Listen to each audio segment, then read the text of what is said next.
every sight. In the darkness is the light. Out of the shadows of my life. In the darkness is the light. Welcome once again to the So Weird podcast. I'm Zach. I'm Kathy. I'm Emily. And I'm Kat.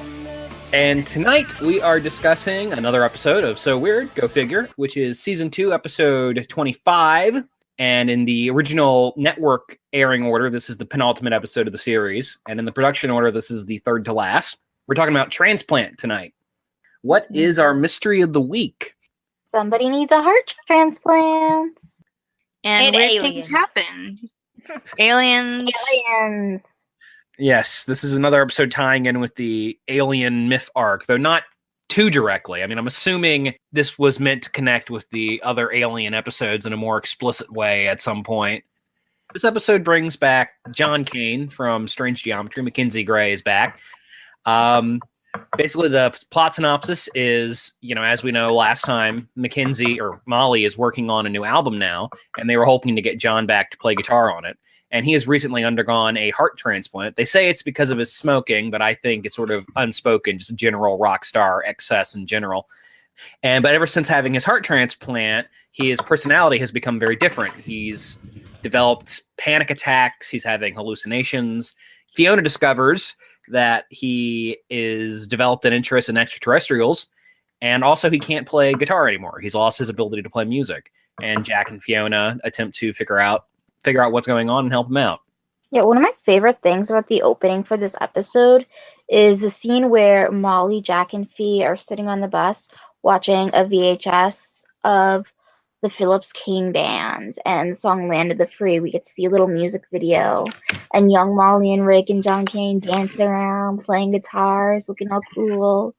It has a very Bruce Springsteen vibe to it, and I love it, and I wish we could have heard more of that song.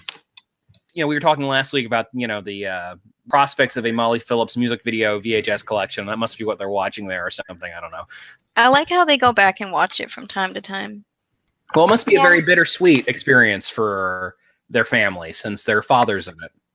Mm-hmm. Yeah, and it's not like it's the first time we've seen them do this. In the opening From Memory, we also see them watching a home video of Molly and Rick playing with little Jack and Fee over with a swimming pool. I think the best thing this episode does is bring back John Kane. It's sort of interesting to think that he's only had ever been in, one previous episode? Mm-hmm. Yep. But despite that, he looms so large in the So Weird lore. Mm-hmm. And I think Mackenzie Gray gives a fantastic performance in this episode. Agreed. I liked what we saw in Strange Geometry. And in this one, since he's acting like he has a new personality now, I still like it. He's just really great actor. Yeah, I mean, last time his role was just as the supporting character, and he made a big impression on viewers, but in this episode, he really does get to act his butt off, and he runs through the whole gamut of emotional trauma and anxiety, and really shows his strength as an actor, and I think it helps root this episode. And something, the show has done throughout its run really well is take these fantastical paranormal themes and find some way to root them in a humanistic area. This episode really succeeds with that. I like the scene where Jack and Fee go to his house. John is trying to tell them to go away, but Jack and Fee, they won't go. They want to stay and help him. And especially Jack, he seems really concerned in that episode. In that scene, I mean. Yeah, and I like that we get a lot of good stuff of Fiona and Jack working together. And for once, because they're both united in caring about this person in their life, they're not really, you don't have that push and pull you usually get where Fiona says, oh, something paranormal's happening, and Jack is being the skeptical, being the agent Scully there. So I actually like that the two of them are working together. And it's also interesting to see how they both react in an emergency where something's wrong with John and they're trying to get to the phone to call for help, and Fee immediately starts panicking. Jack immediately is calm, collected, goes over John to try to make sure he's okay, tells Fee, go find the phone. I can't find it. Oh, well, use the call button, make the ring sound so you can find it.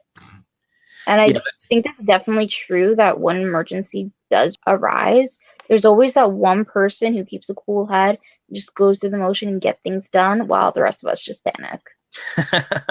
Yeah, that is a good sequence. And from we watching the show know to expect something unusual is going on here. But in the context of these characters' lives, it's just somebody that they love and care about is gone through a traumatic medical procedure and is now possibly having, we don't know, some sort of after effects of that. I mean, it could be a life-threatening situation. So to see that moment crystallize and how everybody reacts to it is very interesting.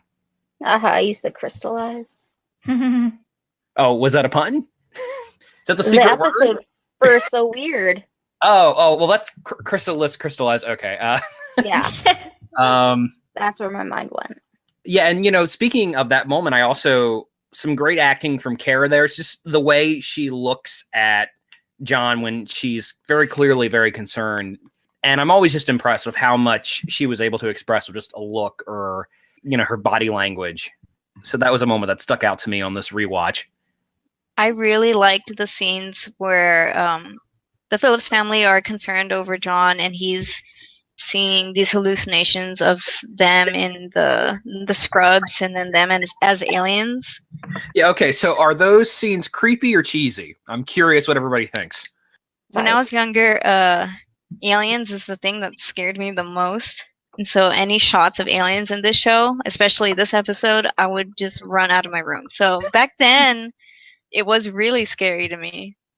I can see that. It's just, I've seen it. I don't know. I'm just used to it.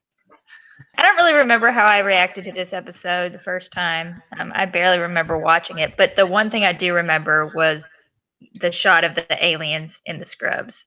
So it did leave an impression on me, and I don't think it was positive. Yeah, I definitely think it gives off a creepy vibe. But this is also the most confusing episode of So Weird ever, just because it's so difficult to really get where they're going with the alien arc in this one. And I think it would be easier if they did get to finish up the alien arc like they had planned in this season 3. But since they kind of left us hanging after this episode, I still get confused and frustrated watching this one. Yeah, because we never really get an answer as to why John is having these hallucinations. Like, it's clear that we find out his heart is from somebody who is researching this. But we don't really... Is he getting psychic visions, or is he just experiencing this person's memories and feelings? There's no answers for what exactly is happening there. Or if it's some kind of psychological effect from the surgery, which is what Jack was looking up on the laptop. Yeah, and I guess if we want to talk about what the mystery of the week here is, I guess that's a phenomenon they touch upon, this idea that when people receive organ transplants, they sometimes get a little bit of their donor's personality or feelings. And they talk about this, or Fiona talks about this in the opening narrations, in between shots of her vamping in a mirror. She mentions some famous ballerina that received a transplant and started having different food cravings. Does anybody have any research on the facts on that? Her name's Claire Sylvia. She was a dancer, or in ballet, I think, and she got an organ transplant, lung, heart, and I think she just experienced things like, oh, suddenly I crave beer and something else that she never used to like, and that's all I was able to find. And that she had died, I think, in 2009. Apparently she wrote a book called A Change of Heart, which is a title that's very on the nose there. And it became a movie called Heart of a Stranger starring Jane Seymour. Oh, is this like a Lifetime TV movie? I don't know. Oh, that's an honor that you get to be played in a movie by Dr. Quinn Medicine Woman. Maybe it was a Hallmark movie. I'm going to go out on a limb and guess that was a TV movie of the week or something. It sounds like it would have been. It sounds very similar to the ABC Family movie, Searching for David's Heart, that had a couple of Disney Channel stars on it. Like, I think it was Ricky Ullman, Danielle Panabaker, I want to say. Wow, you can just whip some of that knowledge out of nowhere, Kat. I'm very impressed. I do vaguely recall seeing this episode when it aired originally. The only thing I really remembered about it was this guy having this weird sculpture he had built in the back of his house out of random things. And speaking of Mackenzie Gray's performance. Good on him for that stream of techno babble they give him early in the episode. Very convincing. Yeah, he just gets that right out. And, you know, as somebody who is interested in outsider art and weird junk collages like that, I have to say that molecule he builds out of stuff around his house is pretty cool. Yeah, totally. I feel bad that it had to get destroyed, you know, after this episode. It doesn't exist anymore because it's so cool looking. Yeah, and in fact, I have kind of a weird, you could even say a so weird memory with that. I don't know. I have kind of a false memory about this episode because I seem to recall a version. I have no idea where the hell this came from. This is some real Berenstain shit going on here. But where like something about a satellite dish going off and then there's an explosion. I for some reason, I remember this being so weird. It could have been an episode of Beyond Belief, Fact or Fiction, or some other friggin' show like that. I don't know. But when I was rewatching this episode for the first time a couple years back, and I realized which one it was, I remembered this ending where he had built a satellite dish that shot out like a lightning bolt or something at the end, and then it collapsed. And I have no friggin' clue where it came from. I must be mixing it up with something else, is all I can figure. Or it could have been a weird friggin' dream. Who knows? But that was my own weird experience there. You know, if they rebooted So Weird, they would have to do an episode about the whole Mandela effect. Yeah, I remember the molecule thing, watching it as a kid. It just confused the heck out of me. Because, like, as a 6-year-old kid, like, what do I know about science and molecules? Nothing. Even as an adult watching it, I'm not a science person, so I'm still like, oh, what? Whenever that thing comes up. The revelation in the last act about how this scientist had found what he believed to be another element in a meteorite, it really does come out of nowhere. They pile a lot of information on at the end there. Yeah, it's supposed to be a model of the solar system. So... Oh, well, we've Is been it a calling map? him. Yeah, he calls it the molecule. Okay. But Fee figures out that it's a model of the solar system. I think she Yeah. thought that's what it was. Because there's that scene where she's drawing it, and then she tells Jack that she thinks it's a model. What if it's both? Maybe the map thing is how this would have tied in with the wider alien mythology. Yeah, that confused me too, because he said that if he could uncover the cellular structure, he could prove there was life in outer space. And I don't know. I just don't understand that. But that's me. Maybe that's all the guy that died, all his relatives were just like, what the heck is he doing? None of this makes sense. Another really important thing, the alien puppet from the first episode comes back. Yes. Yes. I'm so happy to see it. It's so cute when John plays with it. And, you know, we've talked before about wanting various props from the show we would want, and the alien puppet is one I mentioned before. But this episode, in addition to the big model, which I'm doubtful still exists, but that book on aliens that John has, that would be a cool prop to have from the show. Yeah. When I was younger, every time I saw a book in the show, because they would show the author's name and all that, I always thought it was real. So I would look it up. I could never find it. I want John Cain's guitar. It's awesome. Oh, well, yeah, that would be a good one, too. And I'm sure guitar heads out there who can recognize a model just from seeing it can tell you the model of that and that it's available in a British flag pattern or something.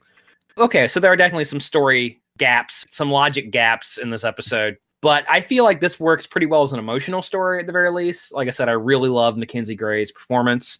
And I love that the episode doesn't end with everything being resolved. Like, you know, at the end of the episode, John still hasn't gotten back his ability to play music. He may never get it back. And it's sort of a bittersweet conclusion. We understand where these feelings are coming from, but his problems are still the same. And once again, I just feel like that's kind of a brave decision that maybe a lesser show wouldn't have handled. And here, this episode ends on sort of a more downbeat note. Yeah, and that's a very adult way of looking at it. And now I agree with you on that. But I remember watching this episode as a kid and really disliking this one because I couldn't understand why John was so angry and why he can't relearn how to play guitar. And that was something that really frustrated me because he was yelling at Fee and Jack. It was really emotional, and I couldn't, as a 6-year-old, understand exactly what was going on in this app. for the end, I really like the line that he says to Fee, because they're sad that he's not going to be able to play anymore. But he says, "There's lots of lives lived out there. Guess I was meant to live more than one." That's a good line. And then one other scene that I really like is where John goes to the bus when Molly and Fee and Jack are like talking about him, and that's where he gets so emotional. And he admits he's scared, and Molly and him hug. I don't know. I really like a lot of the scenes here, I think, because of McKenzie Gray. Yeah, that scene on the bus is really good, where we get a little backstory. We find out why he's called Papa Bear, or why Fiona calls him Papa Bear. Oh, I was just going to say another line I like from John is when he can't play Proud Mary, and he talks about his passion for guitar isn't there anymore, and he says he's paid for life with the only thing he's ever cared about. So even though he's still alive, he's lost the thing he loves most. Yeah, that's a really good line. Yeah. Yeah, and like I said, I just feel like it's such a good performance, and that really elevates the episode. And, to the point where I don't even, the issues with the plot that you guys have brought up, didn't even really notice them, just rewatching us earlier today, because I was just so drawn in by his performance. All right, anything else anybody else wants to say? We didn't talk about the wife, if we need to. Oh, she was a sweet old lady. Yeah, the woman at the end. Yeah. Yeah, what about her? I think when I was younger, I always thought it was weird because I didn't really understand. Also, when John and her hugged, I'm just like, is he helping her? I don't know what's going on. Seems like there was a lot of confusion with this episode. I remembered it wrong, and everybody else couldn't get their heads around it when they were younger. Maybe you remembered it wrong because you were trying to make sense of what you watched. That is entirely possible. Oh, and by the way, is Fiona wearing her dad's jacket again in this episode? Yes. Okay. See, at least the first half, I noticed it. Because I noticed she was wearing a brown jacket, and then I saw that the sleeves were way too long. So I was like, oh, that's Rick's jacket. See, I'm picking up on this stuff now, you guys. Oh, I have something to say. Okay. Say it. This is a silly one.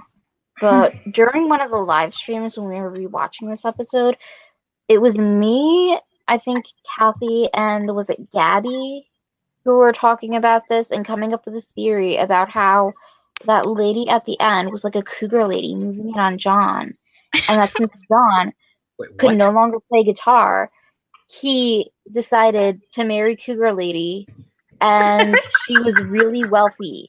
So together, they were able to open the very first Papa John's because it came from John Kane plus Papa Bear. So there you got Papa John's. Yeah, he went on to become a famous pizza shop. Yeah.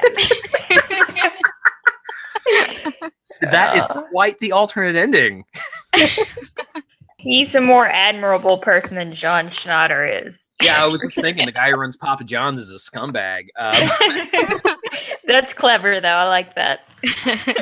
Well, in the 90s, it was sort of a thing for musicians and celebrities and stuff to open up weird restaurants. So, Yeah. Well, I was going to say, we do get one really good Dave Squatch moment here where the pop quiz he cooks up for Jack and Fiona while they're in San Francisco. Apparently, that's where they're supposed to be. Yeah, when I heard what the topic was, it's about finding themes of the Vietnam War and Grateful Dead lyrics for a pop quiz. I thought that's pretty intense, but then he gave it a due date of a day later, which is that really a pop quiz? Yeah, that sounds like a thesis statement. It doesn't sound like a pop quiz. But I don't know, that was just kind of a cute, funny moment. And if the episode is meant to be set in San Francisco, we get none. There are no stock footage of trolley trains going down the hills. Follow the room. Yeah, exactly. Nothing we associate with that city. So it really could have been set anywhere. This episode is one that fans of Erie, Indiana sometimes point to, I think, as saying that Erie, Indiana kind of influenced So Weird in a way. Yeah. Yeah, because there's an episode of Erie, Indiana called Heart on a Chain, which I don't remember what happened, but basically the synopsis on IMDb says that someone's killed in an accident and then his heart is transplanted into someone else's body and that person starts to act like him. So That does sound a little similar. That's a good episode, by the way. If you're going to watch an Erie, Indiana episode, I recommend that one. Yeah, I do not remember that episode of Erie, Indiana. Maybe I should rewatch that show next. I don't know. People keep sending us feedback about it. It was interesting. We've already talked about it. It's an interesting show. Does anybody have anything else they want to say about this one? Just one last point, a little thing. So, as I said, I didn't really remember this episode too much when I rewatched it after so many years, but I realized that this episode actually premiered on the same evening as Twin. So I'm guessing that Twin overshadowed it a little bit in my mind. Do you know why they showed the last 2 episodes of the season back to back like that? I do not. Well, they were directed by the same person. Pat Williams directed both this and Twin and a couple other episodes we've talked about, Singularity and Strangeling and so on. It's weird when networks do that. Yeah, especially for a finale. Yeah, I don't know why they would do that, play some episodes out of order and all that. Which is a better penultimate episode of the season, do you guys think? This or Shelter? Like, I know we'll get into that next week, but, like, going into Twin, which is less odd. It's a toss-up. Well, I like having Shelter before Twin because we have Encore and then Transplant, which are, like, pretty serious episodes. And so having that light one right before the ultimate finale, I like that little break. Yeah, that's actually a good point. That's an interesting way of looking at it. I'd like it more if it was better. It's obvious, but yeah. I like it, except for how much it sucks. So are we ready to do ratings, or it seems like we didn't have too much to say about this one? Rating time, yeah. All right, ratings it is. I would give this a 7, and that's more or less mostly for Mackenzie's performance. I would give it a 8 out of 10 because I really like it. Wow, that's a very high rating. Yeah, I would only give it a 5, just because I still find it confusing and frustrating because we never get a full resolution to the alien storyline. And I know that's nobody's fault because the series was forced in a different direction than intended. But every time I watch this episode, I just feel so much frustration for all the unanswered questions. I'm going to give it 1 thumbs up. It's not one that stands out in my mind, although I do appreciate McKenzie Gray's performance. I think he does a great job. But yeah, it's not one that I pick out in my head as a great So Weird episode. Well, I'm curious, Kathy. You rated this one a lot higher than the rest of us. Like I said, I just really like Mackenzie's scenes. Like, if an episode has really emotional stuff, I mean, that's basically it. That'll get me. Just really well acted scenes, and I like that it focuses kind of on the Phillips, and John Kane I feel is not much of a guest, so I like it when it's not really other random characters that we won't see again. Yeah, and we do get some more backstory on the characters and their lives, so that's nice.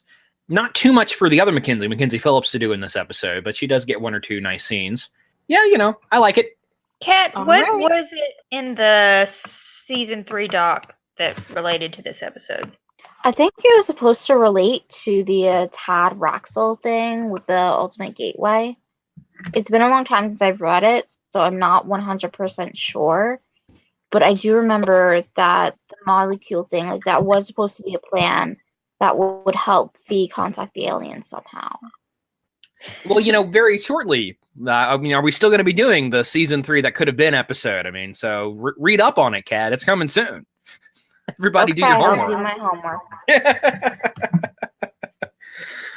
Okay, so are we all have said everything that we ever want to say about Transplant ever in the history of everything? Yes. Okay. In that case, are we rolling on over to the feedback corner? Yes. This is from Melissa on our Encore episode. She said that she loves this episode. It's always consistently in my top 3, if not my number 1 favorite. My only complaint is it feels like a finale and feel like it would be even stronger if it were the season 2 finale. But that's just me. Well, it does kind of have that feeling, though. I really like Twin as a finale, so... Yeah, I agree with you. But thank you for the feedback. Melissa, did you say it was? Yes. Okay. Well, thank you. And that's it. Oh, wow. Well, so does anybody have anything else they want to talk about? I mean... Guess we could mention the podcast with Sean Abley. Is that how you pronounce his name? There is a podcast out there called Dead for Filth. And one of the writers of So Weird was interviewed on there. It's a horror podcast. And so in the episode, he was talking about how much he loves horror and how he got involved in writing horror stuff. And he talked a little bit about his experience with So Weird. He said that he really liked working on the show. And he talked some about pitching ideas to John Cooksey and Allie Marie Matheson. I don't want to give too much away because it's a really nice interview, but you should check out the episode. And what was the name of that podcast again? Dead for Filth. Filth. Okay, that's an interesting show title. I'll have to look that up for sure. Yeah, and I retweeted it on the So Weird Twitter, so access It's it that also way. available on the forum.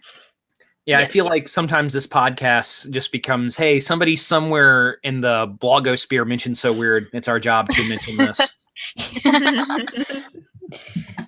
But it was nice because, I mean, he said he loved being a part of the show and that he was proud of it. And that's always nice to hear. Yeah, he wrote the episode's website, drive, and rewind. Wasn't there another reboot that came out recently? Oh, yeah. Charmed. There's going to be a Charmed reboot. Oh, boy. And a Muppet Babies reboot, and a Party of Five reboot. Okay, well, I haven't heard about the Party of Five reboot. What form is this taking? Oh, so this one is going to be about, it's like a redo of the series, but this time instead of the parents dying in a car crash, the parents are going to be deported. Oh, how Spoiler topical. alert. Yeah. Oh, wow. So is this going to be like on Fox or Netflix or what? I have no idea. I was talking with my sister about it over dinner. She's the one who brought it up to me. Party of Five reboot of all the things. Wow, my sister loved that show when it was on. I love that show. I was not allowed to watch it, but I loved it. How many seasons does that run? Like, I only recall 6. Wow. Yeah. Okay. My sister only must have watched for like the first 2. Jennifer Love Hewitt was on that, right? Yep. Was that who it was? Okay. Wow. All right. Well, and as for the Muppet Babies reboot, some people, it's this weird combination. It's like I believe it's a computer animated show, but the computer animated models are made to look like they're puppets. And some people are very disturbed by this. They find that it's stepping right into the uncanny valley.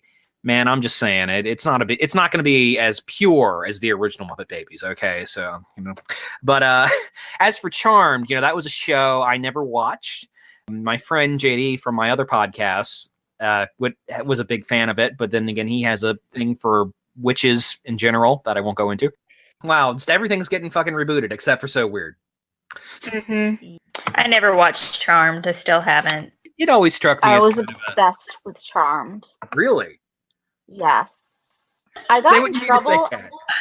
at school because I brought in a book called Charmed, The Kiss of Darkness. It's one of those like professional fan fiction books based on the series, and it was quote unquote too mature for you because I was like 9 or 10 at the time. But I love that show. I watched it religiously. I was obsessed with it. Me and my best friend, we would pretend that we were the children of the Charmed Witches. I was the daughter of Phoebe and Cole. She was the daughter of Piper and Leo. Okay, which one of those was Shannon Doherty? Neither. Oh. Okay, which one of those were Rose McGowan? Because she was on that, right? That was Paige. We don't like her. Oh man, I'm like I said, I never watched this damn show. It always struck me as like a second-rate Buffy the Vampire Slayer. I'm sorry, Charmed was never in my wheelhouse. I quit watching on like season 5, I think it was, when it became all about sex appeal and not about the actual witch stuff. All right, I think we're circling the drain here. Let's. We are. Right. You have been listening to the So Weird podcast. I'm Zach. I'm Kathy. I'm Emily. And I'm Kat. Keep the faith. Bye. Welcome to the land.